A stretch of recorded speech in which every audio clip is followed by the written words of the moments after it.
आज आपण माने देखिबे जाजपुर रे बहुत गुड़ा घरे आमर ट्यूबवेल रे पानी से माने व्यवहार करछन्ती ताकू आमे केमिति क्लोरिनेशन करबा आम डिपार्टमेंट रो फैकल्टी माने आपण को बुझेई कि वीडियो माध्यम रे देखैबे।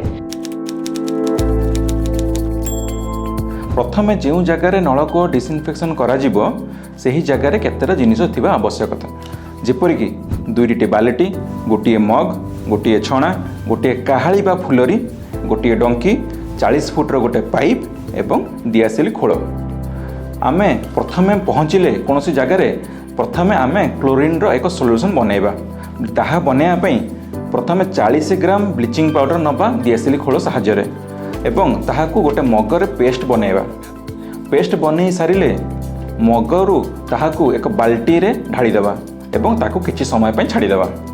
वर्तमान द्वितीय स्टेप रे आमे खोलिबा नलकूप को खोला हबो पूरा एवं तापरे ता भितर एक 40 फुट पाइपटा को पूरा जीवो।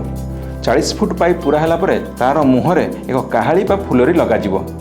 वर्तमान जो पानीटा को आमे रखिथिले बाल्टी भितर ताकू एक नूतन बाल्टी रे छणा हबो जोथिरे केवल तार छणा सुपरनेटेंट को निया जीवो।